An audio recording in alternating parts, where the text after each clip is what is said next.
I should get my phone there and check the comments.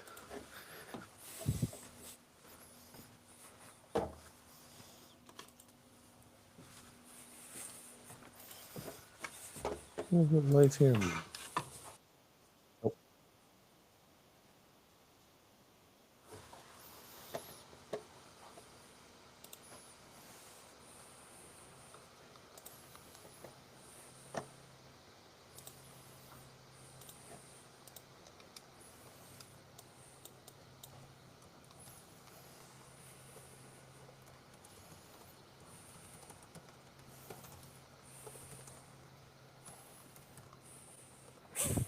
Well, Someone said, pull it slower. That is all. Akbar, enhanced games. What's those?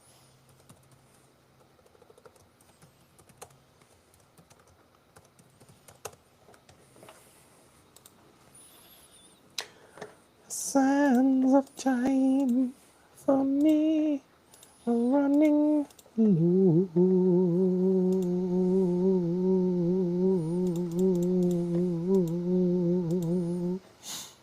Right.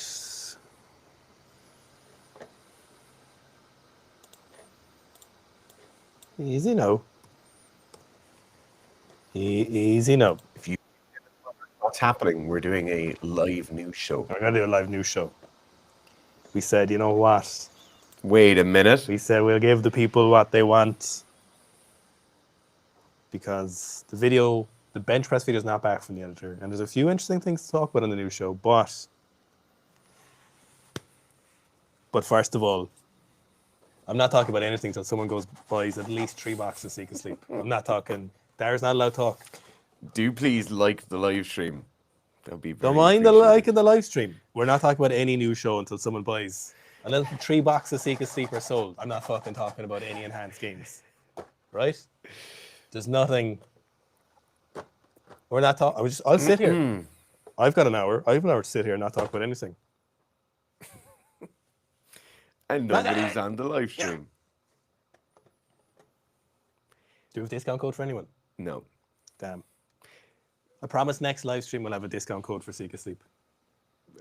When are we doing the next live stream? I don't know, but I'm on holidays next week. Dr. Demographics says there hasn't been a box sold yet. Don't say a thing. I'm joking. back into rugby season, but still cutting weight. How can I get lower volume in to keep muscle mass in the only 2 sessions per week? So your major problem is here you have 3 very conflicting things going on here. Getting back into rugby season, you probably have a massive increase in on the pitch running volume. You also have a massive increase in actual recovery needs because of contact and all of those good things that you're going to be doing over the course of your couple of sessions on the pitch and your match every week or every couple of weeks.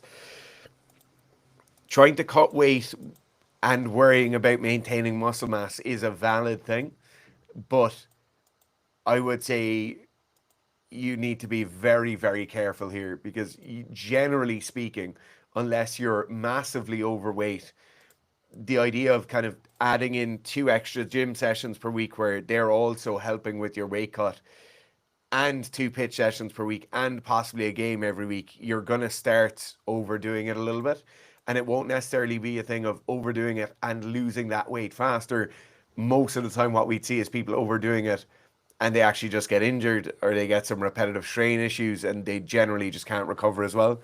So when we get players back in season, I like people to stop cutting weight. It's not necessarily that you stop cutting weight for the entire season, but certainly for your first 2 to 4 weeks of training, you should be on maintenance calories with the understanding that those maintenance calories might not even still be enough and you might have to bump your calories up slightly because of the added kind of load of going back into rugby. In terms of the 2 gym sessions per week, the best thing you can do is a rugby in-season program that is optimized for maintaining muscle mass while also really ramping up your power outputs as much as possible. So that would be the best thing to do. But I would hesitate to give you advice without mentioning that cutting weight when beginning the season probably isn't the best idea. Right, we'll wait till there's 50 people before we start the news show. So if you have a question, Empties account by Biden refund? Absolutely not. It does not count. Demographics, bought 2 boxes. Nice. Good man. Banana Bread says, regards failed sets. What is it? Did I skip one? Am I in live chat or top chat? I'm on top chat. I'm on top chat too. Like an idiot. Okay. What's the best approach to resolving failed sets? 3x3, 95%. First says, okay. Second set is 2x3. Third set, 3x3. Do you try another 3? Well, you didn't fail anything there, did you? First set, okay. Second set, 2x3. Third set, 3x3. Do you try another 3x3? Do you do 1x1 when you keep trying? I think you... I think you messed up your maths there. But if you're ever going for a triple or more at 95%, so let's say in this case, it's 95% of your true 1 rep max. You've done a good program. For example, you've ran the squat program on the Seeker Strength app, 1 or 2 of them, for example. And you've done a triple at 95%. That's considered a win in my book. And if you do 2 or 3 triples at 95%, you've absolutely blown past your max next time you go for single. So I wouldn't count this a failed set. It might be failed what's prescribed, but it's certainly productive training. So in this case, then I think this is perfect. Even 1-3 here in the context is a good idea. I'm a big fan of something that I used to always be a big fan of, and it's definitely an influence from Fitz was, and I'm talking, this is going back like 7 or 8 years now at this stage, but repeating weeks is absolutely not a problem. Even if you did successfully repeating a week, even if it was a little bit harder than you'd like and you want to repeat it again next week, there's absolutely nothing wrong with that. In a lot of cases, that's super beneficial. You still get progressions from that. Remember years ago, people would be like, oh, I failed this session on the squat program. And my initial thought would always be regress and go forward again or adjust immediately the future. But some cases, just trying that week again is a sufficient option. So if you're really not happy with it, sometimes just going again next week is a good idea.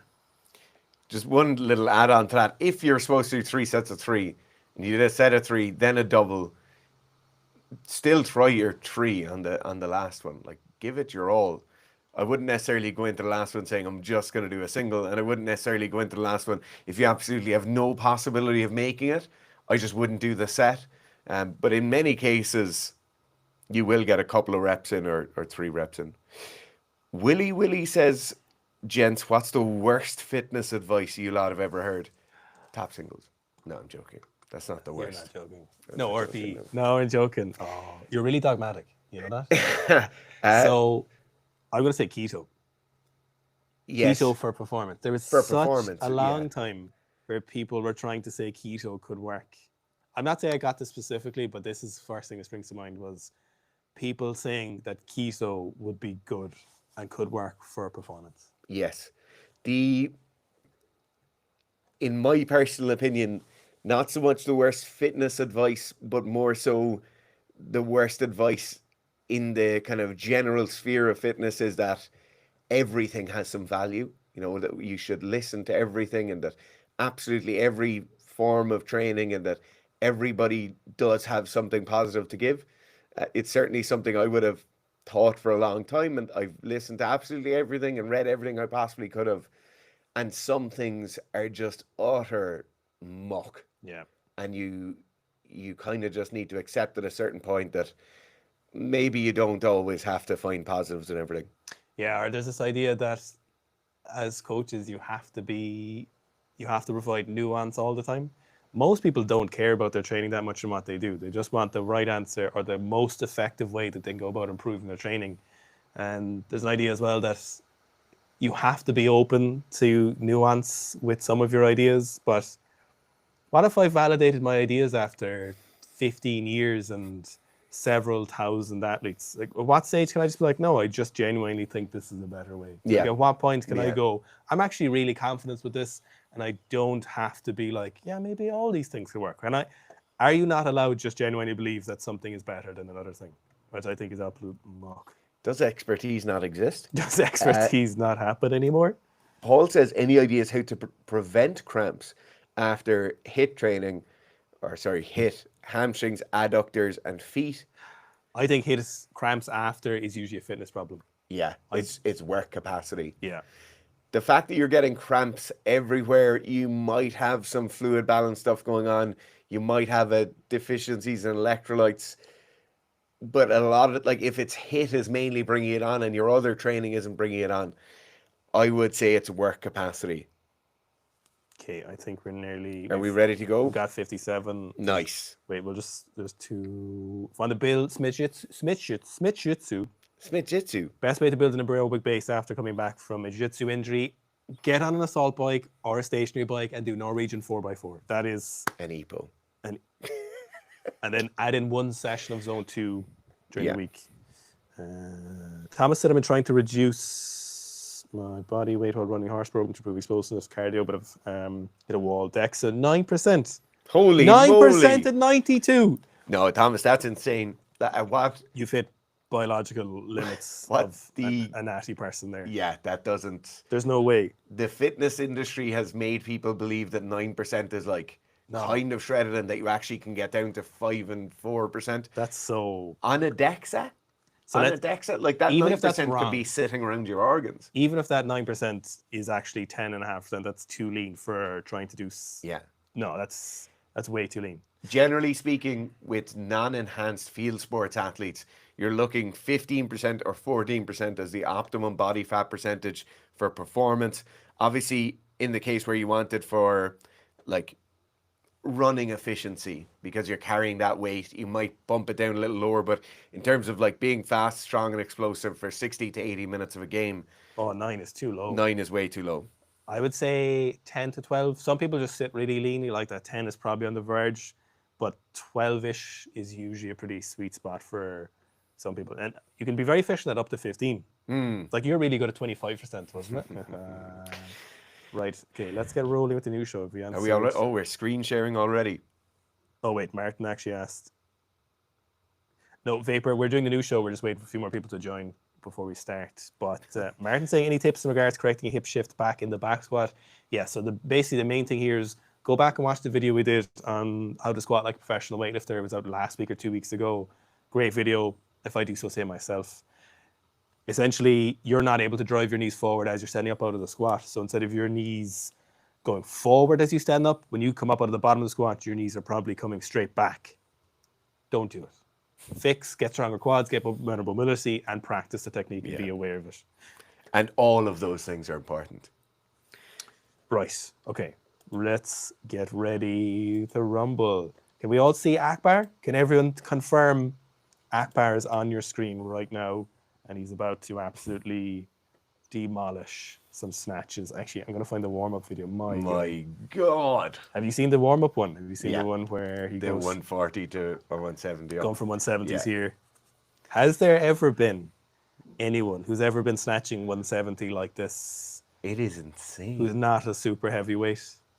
Do you know, and I hate now to bringing this back to Ilya, because I know you're slightly Ilya obsessed, but this will really resonate with you. Go on. He has that catch and stand up the bar as if it doesn't weigh anything that Ilya used to have. You know that? Yeah. That just insane level of control over the weights. But he's a horse. Oh, he's a bona fide horse. He's a horse, like. Yeah. That's outrageous. Now, the thing with Akbar was when he moved up to supers, he picked up a back injury. And when he came back down again, he just wasn't the same person. That cut to 102 was too much for him. And I know he had a back injury from that. And we saw him at the Olympics last year. He wasn't as hot as he is right now. But when I heard the 110 kilo class coming back, my first thought was Akbar this is his time to shine in the 110 kilo class. The moment I saw Akbar years ago, I was like, oh, he's one of the talents in weightlifting. Yeah. He is one of the people who has it. Ilya has it. If we just stick with this heavyweight class, like Ilya has it, Andrew Ramnov had it, Akayev had it, Klokov had it, I suppose. But when you saw like Akbar at 110 kilo class, this is the class for him.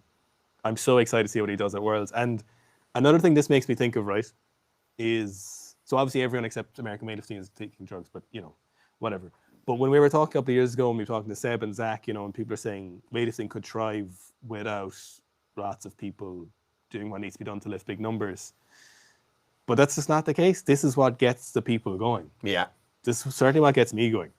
This is what gets people excited about it. Yeah. You know, like Worlds for the last few years, obviously leading up to the Olympics, Worlds has a different connotation, but Worlds hasn't really been that exciting. I would hazard a throwaway comment saying that this makes me more excited for Worlds than anything else ever has. I wasn't excited for Worlds Yeah. until I saw Akbar doubling the 190. Oh, stop it. And he did this 235 kilo clean and jerk. Just out of interest for everyone watching, what's the quality of the stream like?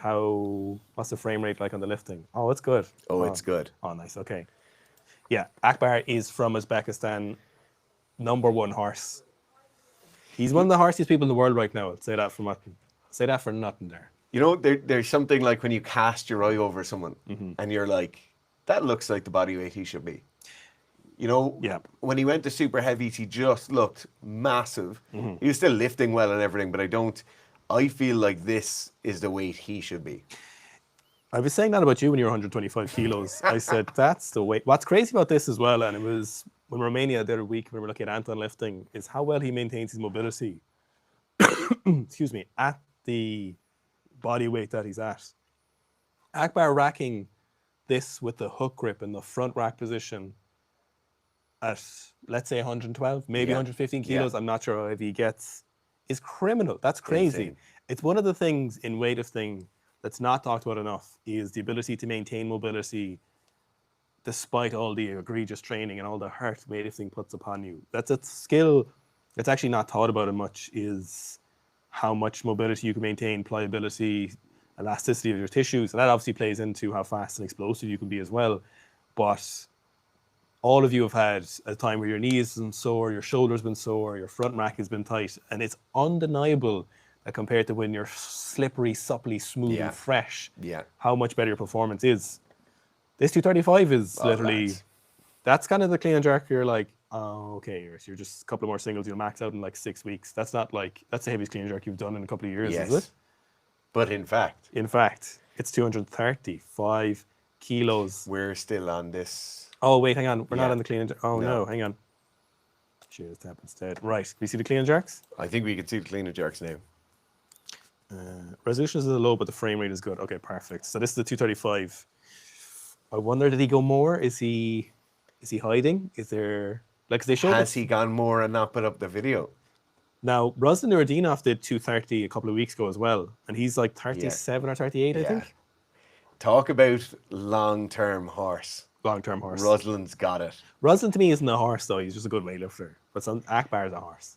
There is a saying that Jason Klepe used to have, and that he came hard and came for a long time. Yes. And Ruslan's been coming for a long time. Was that an innuendo from Jason Klepe? No, I don't think so. Meathead Millionaires. Was that Jason Klepe's thing, or was that Mark Bell's? I think that's Mark Bell, but I'm sure you could put Jason in that group as well. Yeah, so 235 kilos. Lads.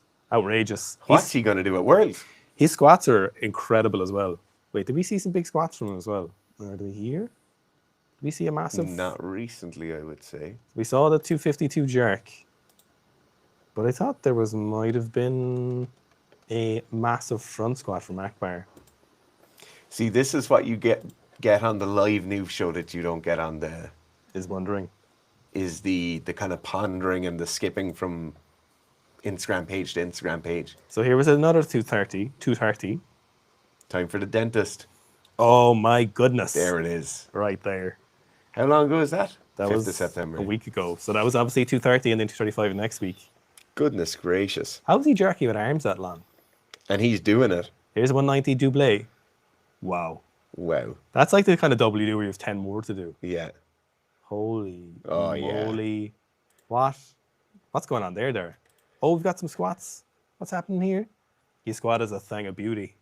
Oh, yeah. 270. Who are these boys? The Uzbek team is coming out there. They're a lot of young guys doing the thing. More squats. That guy's been on for a long time. What's his name again? You know, I'm sure I've never said his name out loud and just have mumbled past it every time I've seen it on paper. Do Uzbek's hair color come in different colors? Or is it... I don't think so. What did Henry Ford say? Any color as long as it's black? Yeah. I thought there was a big front squat somewhere. Now, how's everyone... How are we all doing? So that's Akbar. Now we've got... I'm going to slip in this video Kademar squatting 290. He has a great squat. He's an outrageous squat. It's funny, isn't it, how some weightlifters are just known for their squat. Obviously, he's an incredibly accomplished weightlifter, but he's renowned for his squat. I don't think it's funny at all. I don't think there's any laughing matter. Well, yeah, but you have to say that he was renowned as a weightlifter as well, you know. So he squats. He told me he squats 2 or 3 times a week, and usually about just 3 sets of 3. And when he did the 315, he said his body was 89.5 kilos. 89.5 kilos. 315 at 90. That's like 4.2 times body weight or something, is it? No? Geez, that 290 for double is outrageous.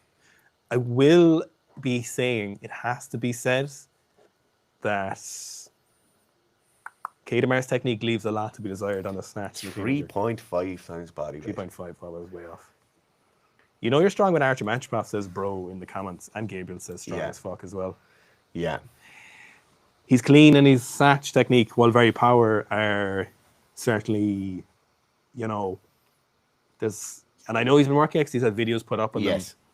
It's weird when you say that about weightlifting as sports pundits sometimes, because people get kind of upset if you say something negative about lifters. Absolutely, yeah. Obviously, we love all the lifters. We wouldn't do new shows and talk about things if we weren't massive fans of them.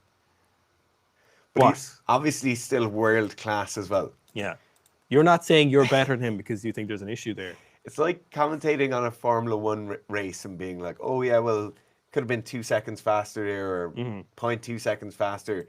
People being like, yeah, but it's still really fast. Yeah. Yeah, what's the point of sports punditry if you can't just absolutely criticize people? 215 from the blocks. Size of his arms. Yeah. My goodness. Oh, that was nice. Yeah. Does anyone know his best clean and jerk, and he was a 96? He's very good at behind the neck jerks, but a little known secret is the best way to get better behind the neck jerks is to get a massive back squat, do some plyometrics, and then just practice some jerks, and you'll just get massive behind the neck jerks. And to be honest, practicing the jerk is only to support it overhead. Yeah, it's just to support that lockout. Yeah, if you want a huge behind the neck jerk, get a bigger back squat, do a little bit of depth jumps, and you would just absolutely yeet that bar. This is 230. Oh, yeah. Very nice. No. He did do 270 by 2 in the front squat, but I cannot find it. Edward Edmonds with the super like. Thank you very much, Edward. Now, this is Young Hwan, South Korean, Republic of South Korea or whatever. 350 kilo for a single. Lads, that is insane. Do you know, Koreans are a lot bigger than you think they are, on average. Oh, they're a big group of people. Yeah, they're big, strong people. That squat is just insane, isn't it? Like, that wide a stance with that much toe out, you'd expect there to be some movement in the knees. Yeah. Like, particularly when the descent is that fast. Obviously, you see powerlifters squatting that wide and that toed out, but they have a super slow descent, maybe until the last portion where it'll get a bit of a bounce. In this case, he kind of just drops down into the bottom.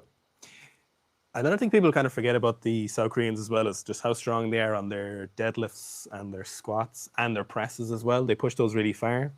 A lot of times as well, you'll see them is they'll warm up every time they're back squatting with behind the neck thrusters. Yes. You'll see that really commonly. You'll see it on their programs. And they seem to do it all the time they're warming up, or a lot of them do, the behind the neck thruster on the way up. So I assume that's a bit of explosiveness training. What I wish was in the training videos from the South Korean training hall was the 45 seconds prior to the lift where the shouting starts. And it's like one person will shout, 2 people will shout. It's just these kind of explosions going off around the room as the lifter's about to go. It's very, very cool.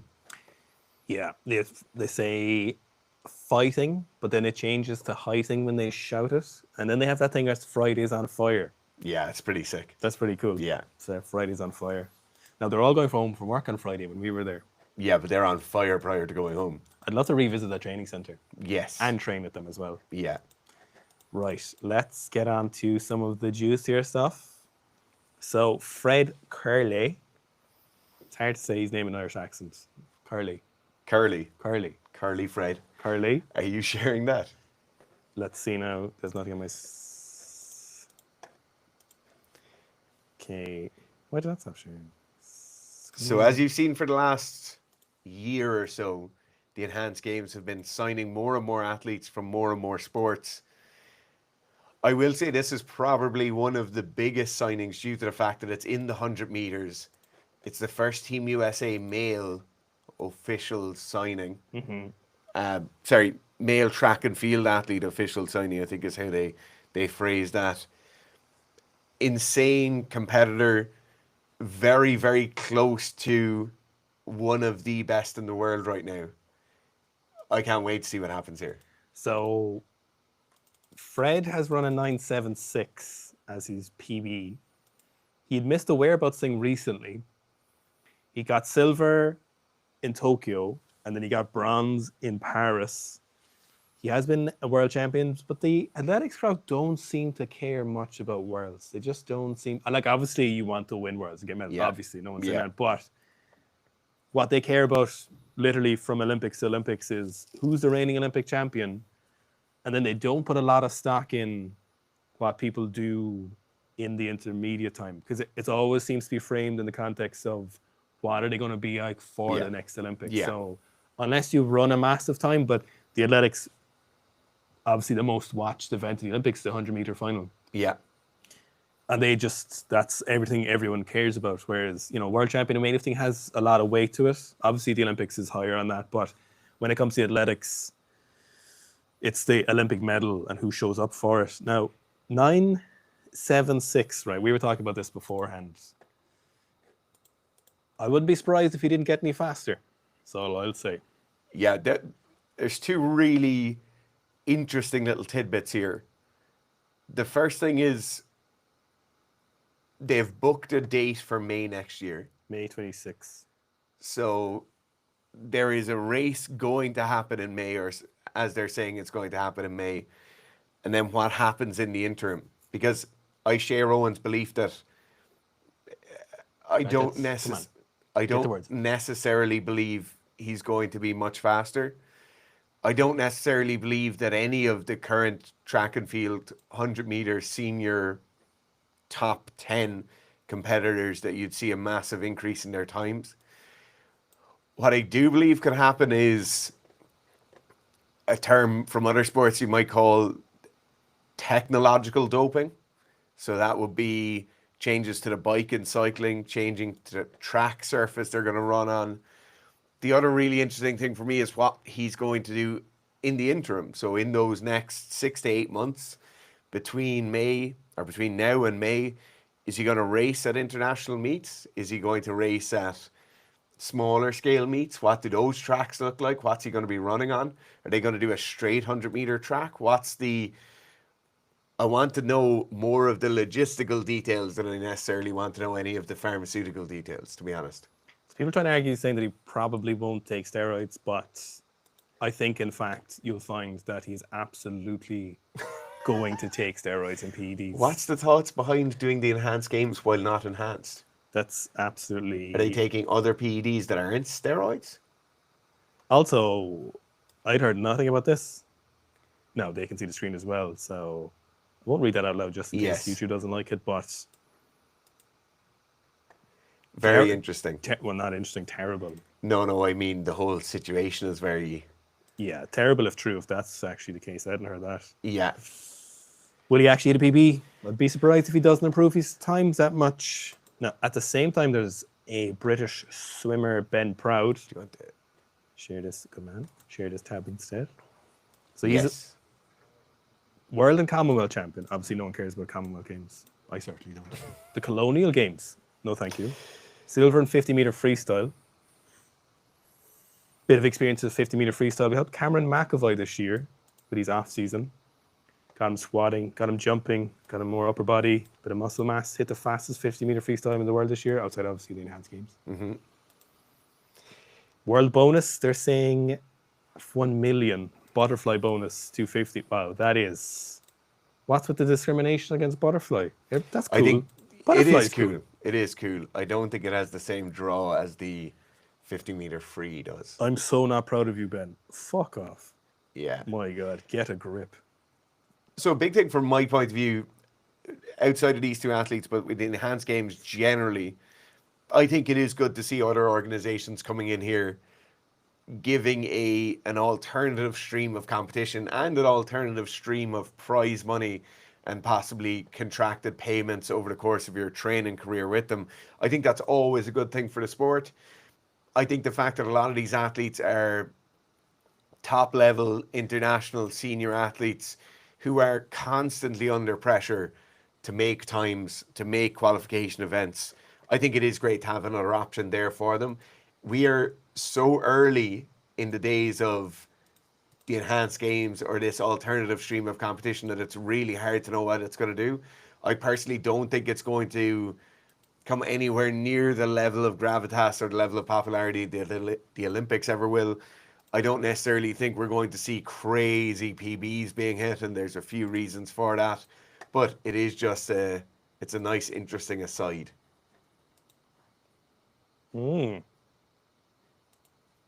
Swimmers are jacked. Is that photoshopped or is that recent? He's pretty yacked, isn't he? Yeah. So Ben Pereira's his current time is 21.11, 203 pounds. He's about 90 odd kilos, 6'2". A lot of people saying they're disappointed, saying he's cheating. It's crazy. It's crazy thought processes people have around these things. It absolutely blows my mind. One giant last setback, tearjerker, and disappointment for swimming. That is insane. Utterly bizarre why you'd comment that on something. Anyway, people are entitled to their opinions. Yeah, so Ben Proud is going in the enhanced games. There's a lot more athletes to come with this. Now, I suppose while we're on the topic of the enhanced games, I don't necessarily support the enhanced games, and neither does Dara. They're an affiliation supported by some unsavory characters, in my opinion.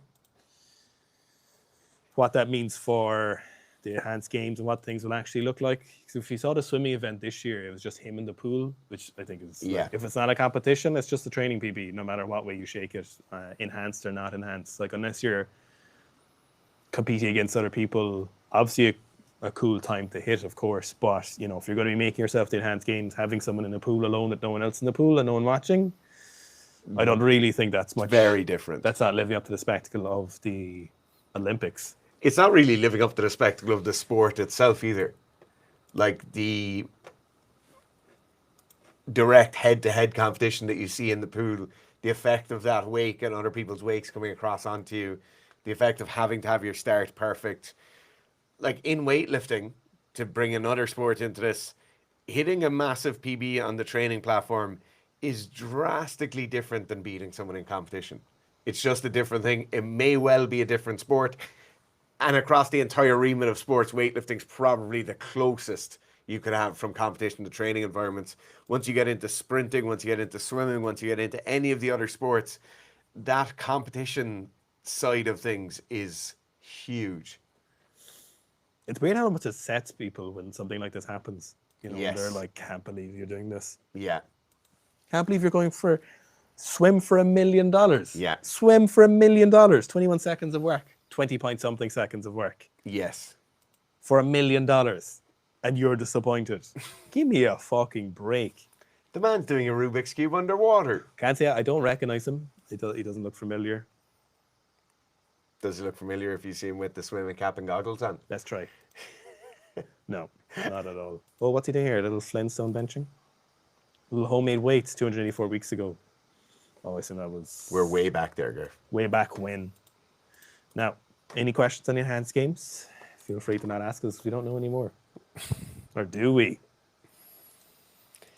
So Fred brings up the thing, right? I think the fact that they are openly doping encourages transparency that will clean up both competitions.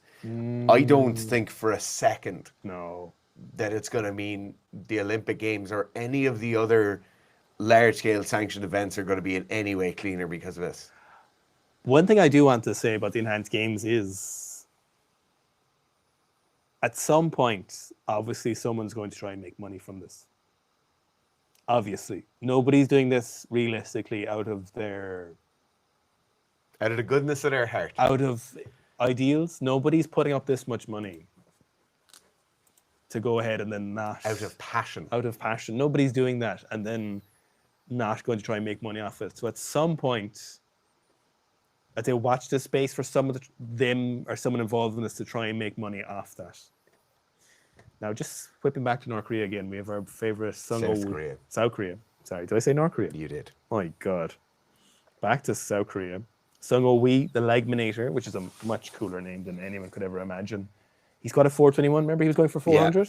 Yeah. He squatted 421. Absolutely absurd. Lads, I am all about big, massive jacks bodybuilders lifting heavy weights. Absolutely. I'm just a fan of it. Sometimes things happen in the sport or adjacent to the sports we're involved in that I'm not too much of a fan of different athletes coming across from different sports. Big, massive, jacked, yoked bodybuilders lifting heavy weights with good squat form, which is all of what this video is about. I'm behind it. Yeah, it's really hard as well at those weights. So if you kind of come from this from the context of like weightlifter squatting, and you see Kadamar squatting there and he'll squat fast and the tempo will be really fast. So he'll hit his sticking point and he'll slow down and he'll get past it. But then when you get to these kind of weights with 421 kilos, judging what the next option available is, because every jump is a smaller percentage. So a 10 kilo jump is suddenly a lot smaller than a 10 kilo jump from 250 to 260. But also most people squatting these weights can't absolutely smash through them in that kind of high bar athletic style, Olympic weightlifting style squat, for example. So when someone does something like 420, you're like, he might be able to do 440, or that's the complete limit. Like, it's very hard to actually make a call. A lot of times in these cases as well, it's how long can you stay in the peak for, and how long can you do it before your body is breaking down or you start losing freshness. So programming becomes a big factor, and not necessarily their top ability to squat the weight, but rather everything kind of around that scenario. So he might be able to squat 460 kilos, but making that happen could take literally a year of leading up to try and get to those weights, the peak. So I'm happy for him. What's absurd to think about here is a 21 kilo jump is 5%. Yes. Yeah. So going from 95% to 100% of his 1 rep max is 21 kilos, 21 and a half kilos. That is absurd. So last thing we want to talk about was John Haack versus Colton Ingle, The limit breaker? Colton the limit breaker, yeah. So they are, no wraps. 7 mil neoprene sleeves. Okay. Very standard. Yeah. They're going on dots. Nice. Special bars. Okay. So are they like bars that are your good friend? Or is it like, are they like kept away in a closet? I would assume squat bar and deadlift bar. Walk it out. Yes. I like that. 24-hour weigh-in. I think it's all right. That's all right. I think at top level sport, 21-hour weigh or 24-hour weigh-in is probably what you need to be doing in a weight class sport. It's just the two of them head to head. This is a battle, like a 1v1, I really like it. Obviously, there's reasons 24-hour weigh-ins aren't great in MMA, in boxing, in anything where you might get hit in the head. But I think giving it 24-hour weigh-in for a powerlifter in a one-on-one battle like this is a good idea. One interesting thing as well, and I said this before, but if you really wanted to make this a fair fight for the ages, both of them should be conventional deadlifting. That would settle everything. If it's dots, same bars, sleeves, or whatever. And Colton is conventional deadlifting at the moment. I wonder. And I, for one, think he's a massive conventional deadlift in him. Of course he does. Oh, yeah. 100%. So what this set is 355 kilos for a set of 8. John's best is 427, 425 or so, if someone can remember exactly what John's best is. Now, we saw Colton almost do 500 without straps. So we know the grip probably is going to be a problem. Grip isn't a problem for John. I'd be really interested to it. I genuinely... Yeah. I like training lifts from powerlifters if they do a big lift, but a lot of times competitions I have zero interest in. Like, I love coaching the sport of powerlifting. I love coaching powerlifters. Super satisfying. But something like this would be something I might actually watch. I might actually watch the whole event. If they're both conventional deadlifting. Are they using straps or no straps? I assume no straps if it's a 1v1. They didn't say specifically in that post. Okay. I'd assume not. I would imagine they never let them use straps really in a competition. Yeah. So that wouldn't bother me too much if they're using straps. No, I would like to see both doing conventional. To be honest, I will be definitely watching this. 355 for a set of 8. And obviously he's just kind of getting back into deadlifting. What's the date of the competition? It's like next February, I think. Oh, so there's a long way to go yet. Yeah. There's been people talking about as well. I saw somewhere that Colton's going to switch to strongman after he's kind of done with this section of powerlifting, which could be an Okay. interesting but As in weight class strongman or just open strongman? I don't know that. He was 125 when he did that 500 kilo deadlift in that Russian competition. 355 for 8. Like that to me, that's 410, 420 probably. Yeah. What I do really like about this from the John Haack point of view is we've seen John Haack over the last number of competitions doing quite large weight cuts. Hopefully the fact that this is a dot score, I know it's still a 24-hour weigh-in, but hopefully he stays up that bit heavier. Because I think John has a massive, like he's obviously one of the best powerlifters to have ever competed in the sport. But I think he still has room to go in terms of gaining that next 5 or 10 kilos, or maybe not having to cut as aggressively. That's the thing where you just have to sit down and you're doing, if I weigh 90 and I do these numbers, Yeah. and if Colton weighs this, Yeah. and you're going, what if Colton does this and I do it? That's where you just literally have to sit down and be like, what's the best option here, or what Yeah. makes most sense? The 24-hour weigh-in gives you a lot. Very often, where I think the 24-hour weigh-in starts to affect powerlifters is, especially if you're enhanced, you know, if you get IVs and you have certain terrible, excellent drugs that help you regain that body weight much faster, and you're going to use whatever's available to you. It's the competition and stage fright that might catch them more than the actual weight cut, because obviously the weight cut messes you up a little bit, but once you rehydrate, a lot of them are well able to perform close to their max without that. So you're obviously going to be more comfortable and less stressed if you don't do that big weight cut. So I think when that comes to that case, is when they do the big weight cut is to make sure that they're confident on stage, you know. And you'd wonder, John Haack's been competing for quite a while now, so you'd wonder would that give him a bit of an edge, that competition experience and that cool, calm collectedness. Yes. Now, obviously, Colton's put up the numbers in competitions as well. So if it's, watch this space. I'm interested if it is. I'm very interested if it is conventional. I would be titillated to see that. Nice conventional deadlifts as well. Very nice. He's been squatting some other weights as well. A few other things, 330 for 8s. He's pretty strong. Yeah. He's literally a limit breaker. He is the limit breaker. Right. We'll take some questions for the field there while I have you guys. There's 90 of you there. Actually, any comments from anyone on that? Anything we've talked about there? If not, there's 90 of you there. Throw out a question. We'll give you 10 or 15 minutes. Always happy to help you. Remember, you better. I don't know if I can curse on this, but you better can buy one of these, right? Seekestrength.com. I'll put the link in there while you're asking your questions. Is everyone at work, I wonder? I don't know. Can we put the link in there? No, we can put links in there. Oh. We can put links in all day there.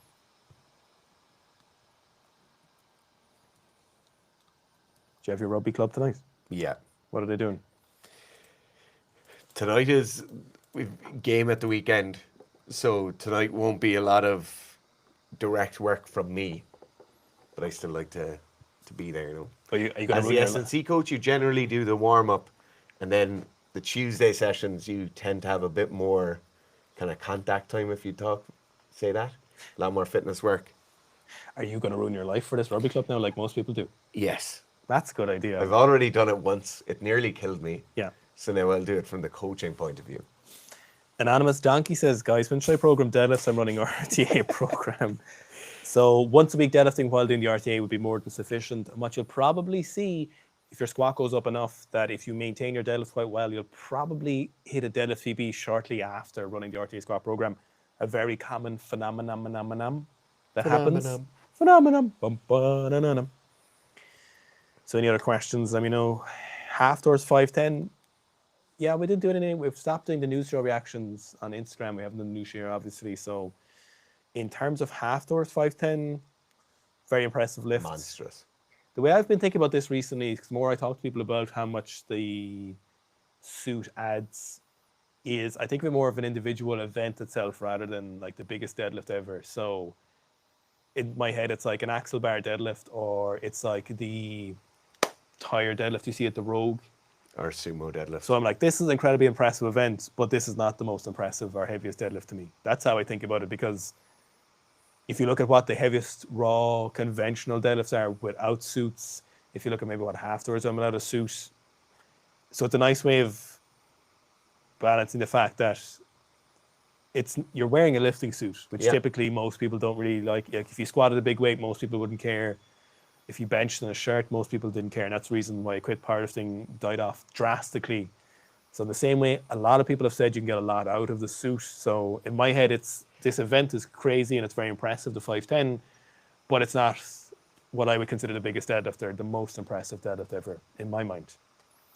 David Doran wants to know, are we looking to gain or lose weight at the minute? What are the goals? I am on the way down. I'm almost double digits. Ho, ho, ho. Now, my knee is much better. So the ligament in my knee was the original issue. That seems to be, touching wood, perfect now.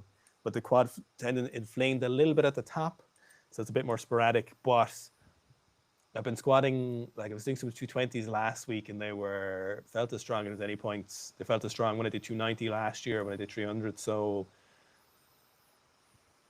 I'm going to keep going down until I get pretty lean, and then I'll probably come back up again a little bit, and I will see how it affects my snatch. So I'm losing weight primarily because I just want to be leaner, and also because it's better for my snatch, because my back and ass are too big and my legs are too big, so I have a bit more mobility in my back.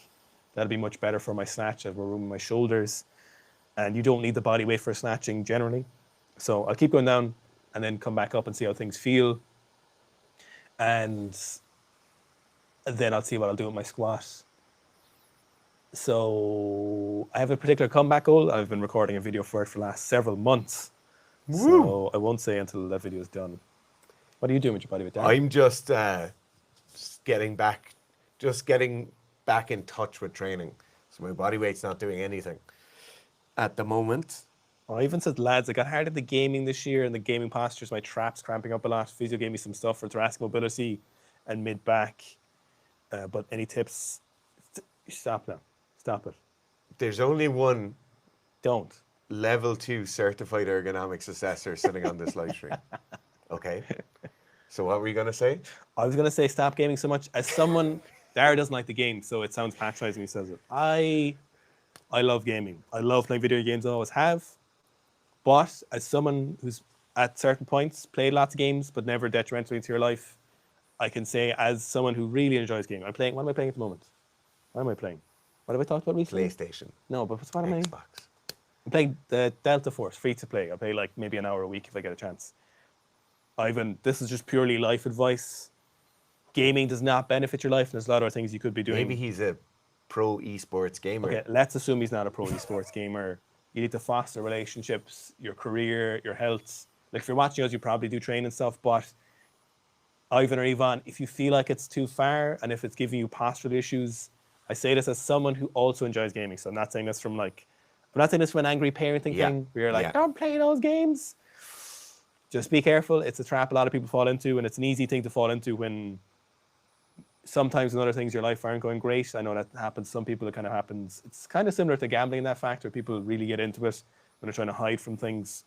So if you feel like it's a healthy amount and just 1 hour every 3 days, or like 3 hours a week, say, is causing this trap issue, then okay, that's fair enough. But if it's 10, 15, 20 hours a week, if it's something that should be replaced by something more beneficial for your long-term health and mental health and stuff like that.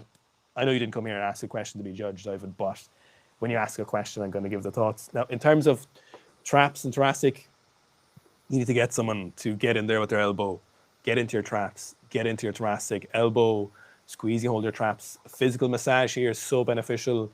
Look, you can roll on a foam roller, you can get a peanut, all of these are great. You can put a bar into your trap, but someone sitting down for an hour and hanging off your trap and your thoracic is unparalleled. I get it done every week as often as I can.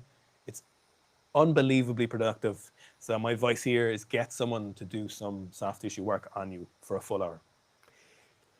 Coming along with that, if you're getting the soft tissue work done when you're in the gym, plenty of upper back bodybuilding. So anything that's going to externally rotate your shoulders, anything that's going to pull you back into a better position. I'd probably stay away from bench pressing or anything like that that's out in front that's going to internally rotate your shoulders. I'd actually put pull-ups in with that list of things not to do right now as well. And then just have a look at your setup. Most gaming chairs are shite. Most gaming setups are shite in terms of ergonomics because they'll just really put you in that. Get a good chair. Get set up. Get your desk set up as you would for like an ergonomic setup for work. To just try and bring things into a good position and then just change position as frequently as possible. So if you can perch up on top of a stool for a while, then go back into a chair and desk setup that's quite good. Just move between those. The best position is your next position, as we always said. Vegan Gains is here. He said you're enhanced. Who was talking about you? Vigorous Steve. We were watching, and then we went to look at your fucking channel. It looked massive, which is great. So you said Jacked. 5 IUGH, 30 test sip, 45 days again, 10 pounds in a caloric deficit. Cardio's like Lance Armstrong lifts. Every athlete should be on gear. They are all on gear. They all are. Enjoy it. That's just watch your health, blood pressure, resting heart rate, quality of sleep, red cell count, kidney, liver enzymes, fasting cardio or fasting glucose, hemoglobin A1C, all those things very important. And watch your mental health as well. You'd be surprised how much that can affect people's minds, especially if they take a lot. Kalmagorov. Another name I recognize from the 41. side streams. Value in doing pin squats to just above parallel for a weightlifter. When and why would you program it? I can lift much less from the pins than in full squats. Maybe a rehab scenario? Maybe a rehab scenario, looking to get a lot of load through the knees in a kind of isometric hold at the bottom. But to be honest, for a weightlifter... No, the eccentric of the squat is one of the things you benefit from as a weightlifter. Ronan Hornby says, weighted deficit push-ups over bench press. There's no point in being able to bench 150 if your scapula and core can't support it, or is it connected neurologically? If it's bench for load, surely Smith allows, or Smith follows. Depends on the context. So if you are, if you're playing rugby and one of Dara's rugby players came to him this evening and said, Dara, I want to do weighted push-ups to the bench, Dara, which... But if it's, your own personal training and your outcome is the training you want to do, then weighted push-ups will get you pretty far in terms of strength. If you do a deficit weighted push-up with 100 kilos, say, and it's good form, I'm not going to say that you don't have some solid upper body strength. Absolutely. Oh yeah, I actually think weighted deficit push-ups are really good exercise in a similar way where deficit push-ups with your feet raised are a really great exercise. The problem with both of those are that scaling becomes an issue. So with the bench press, we can essentially infinitely scale it. We can manipulate the weight of the barbell. We can manipulate the tempo it's being done at. We can slightly manipulate positions and grip widths and all those good things, which makes progression and regression very, very calculated. We can really kind of turn the needle slightly on all of those things. When it's something like a calisthenics movement, I know you can add 5 kilos or 10 kilos or 15 kilos to your back, but you don't really get that same level of scaling that you do with a barbell. There's definite advantages to it, and that's why we have loads of push-ups, weighted push-ups, feet raised push-ups, handstand push-ups, all of those good things in our programming. But it's not necessarily going to be used as one of the main drivers of strength or drivers of strength adaptation due to the fact that we just can't manipulate it as minutely as we would some of the other lifts. And Jover says, heavy single in your weightlifting program in your app means max to fuck out until 5-6 misses, right? Yeah, it does. That's exactly what we meant. That's 100% what we meant. That's not what we mean. Anytime it's a heavy training single, no misses is the aim. 1 miss is, 2 misses is too many.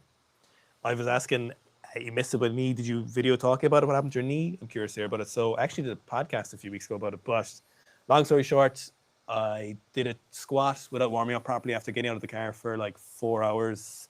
All for YouTube fame. For when I was up at Dillon. And I joked and I said, this is how you hurt your knee. I squatted 270, but I just kind of strained the ligaments here. And it healed pretty quickly because it was just a mild strain, but I kept re-irritating it every so often, in a few weeks. So it would be 0 pain, 0 pain, 0 pain. Then I do like a 220, and then the third rep, it would just go from 0 to 7 out of 10 pain. So I'd have to reset, keep training, reset, keep training. And then when I was trying to peak my snatch, I was snatching 140 essentially 3 times a week, like multiple times. I think I snatched 140, I think it was like 30 times over the space of 4 weeks. So normally when that happens, and what's happened before, it's a 150 plus snatch, probably over 155 realistically. And I was like, oh, this is good. Let me just keep pushing it. But eventually got to a stage where my knee was like 7 out of 10 bending down to pick up the barbell. So I had to stop the peak. Unfortunately, I didn't get a result out of it. Entirely my own fault at that stage. And then I just been building up for the last few months. The ligament here, super perfect now, which is great. But the quad tendon at the top is a little bit inflamed, so I just need to watch it. I haven't been doing as much hip extensor work as I should be doing, and I haven't been doing as much consistent soft tissue work. So it's a lot better. Squats are a lot more confident now. I've the power back in both my legs essentially, so that quad tendon will calm down a little bit. Vegan saying blood pressure is naturally super low after 45. It's 94/54. Jesus, that's really low. Getting blood work done. Yeah, just got to keep an eye on it. And be surprised what people would do with a little bit of gear. You know, if you're training hard, you have things. That's a decent amount. Yeah. Yeah. Pepper spray said I recommend y'all. I know y'all recommended a smaller deficit during cuts to maintain muscle mass, which inevitably increase the duration of the cut. Is there an upper limit to duration to keep in mind? It just depends. Like if you're 140 kilos and you're fucking 35% body fat and your goal is 80 kilos, it just takes as long as it takes. And of all the things that I think most people would agree with in terms of cutting weight when they, literature or professionals, you ask them, it's people regaining weight or falling off a diet. And that set point takes a lot longer to change. Way longer than you think. The actual set point for where your body's like, okay, this is our new homeostasis. You should be looking at this over, if it's a very significant cut, you should be looking at this in year segments. If this is a 3 or 4 kilo cut, whatever. That's you just do it. Just do it and get it over with, whatever. But if it's a monumental life-changing cut, it takes a long time. It does take a lot longer, and it should take a lot longer, and it'll be a lot easier if it takes a lot longer. I think you'll also have a lot less impact to your general life in the overall scheme of things. If you're being really, really aggressive, concentration levels go down, irritability increases, all of these things that you mightn't necessarily notice, but other people around you might notice, or you might notice looking back at it. If you're less aggressive and take a bit more, it will kind of negatively influence your life less, definitely. Yeah. I would say knocking wood for my knee. Thanks. Appreciate it. Right. Unless you have any more questions, there's 8 of you there. So I'll give you a couple of seconds if you have a question. 15 seconds. Roland says he used to play rugby under 16 for Scotland. Then COVID happened and got injured. Looking to get back into it. Why bench over push-ups for rugby? Does core and scapula really bottleneck push-ups load for that much? Oh, if you're looking to get into rugby, I would be get your push-up to a good level, get it to where you can put 25% of your body weight on and do 4 sets of 10 or 15 reps. But that's, you really, like, rugby players, you're looking at 1.5 times body weight as kind of a set point for where you'd like most people to get to. If you get to that with the bench press, and then you'd like to go back and build a lot of experience and build a lot of that motor pattern with the push-up and additional scapular movement, all great. But generally speaking, you just need to make yourself as robust and as strong as possible. The FYK0 saying, want to start weightlifting for a while, just finished the beginner strength program. How would I start weightlifting? So the best place to start here is rerun the basic strength program again, and then start practicing some overhead squats and some front squats as well. So just practicing those with the front rack and a clean grip, and practicing overhead squat and get a pair of weightlifting shoes, and just practice that for the next couple of weeks to a couple of months, and then see where you end up and see how comfortable it feels after a couple of weeks, and then trying to learn it effectively. If there's a good coach nearby that can be useful, we might have space for a one-to-one. It depends when you email, and we can help you learn then, but the one-to-ones are pretty close to being full up at the moment. So what I would definitely do, basic strength, and then practicing overhead squats and front squats as well. Okay, last one. Anjaver says, real question about the programs. Why are the programming super light, clean deadlifts instead of clean pulls? I'm transitioning from powerlifting to weightlifting and feel I get absolutely no stimulus from it. So best clean jerks 130, best deadlifts 250. Right. So there's two things going on here. Firstly, you're not doing the clean pulls in terms of trying to get your 250 dead or clean deadlifts, as in triggering more strength stimulus if you already have a 250. You're really just building a motor pattern. Now, why are they deadlifts versus pulls? Well, pulls are certainly used very effectively at different points in the program. I feel at this point, trying to figure out where in the weightlifting program you are, but I think you're in block one. The deadlift at the top of the clean, we don't bring our shoulders back and fully extend. We just deadlift. We keep our torso in a vertical, slightly inclined position here, and we finish where the end of our second pull would finish for the normal clean. When we start giving people clean deadlifts, they rock their when we change that to clean pulls, they rock their shoulders back. They yeet on the bar with their upper back, which can be useful at certain points, but in many cases it causes people to over pull the bar and overly bring their shoulders back behind the level of their torso and hips, at which point they'll definitely be over pulling the bar when they're doing cleans. So with the clean deadlifts, you're really just looking to build a good first and second pull, making sure that motor pattern is as tight and as sharp as possible, and you're just getting in there for good practice reps. You're not getting that for strength stimulus. You're not doing it for increasing power outputs. You're just doing it to practice the motor pattern of pulling a barbell off the floor and bringing it to roughly where your pockets are. Also, and over as well, there's essentially nobody clean and jerky 130 kilos with a 250 kilo deadlift. It just doesn't really happen in weightlifting if you're, at this stage. Like, you might be a really strong powerlifter and you come into weightlifting, which probably is the case here. So you just have to forget about those top end numbers that you did before. And then there's no one who is coming up through weightlifting and developing their strength at the weightlifting at the same time who ends up with a 250 kilo deadlift and 130 kilo clean and jerk. So you could look at this as the fact that your your deadlift is really strong or your clean and jerk is really weak. So there's two ways of framing it, but yeah, it's not about the power output. And if you have 250, it's more than enough to clean and jerk 180, for example, in terms of deadlift. Thanks, guys. Thanks for watching. Hope you enjoyed the video.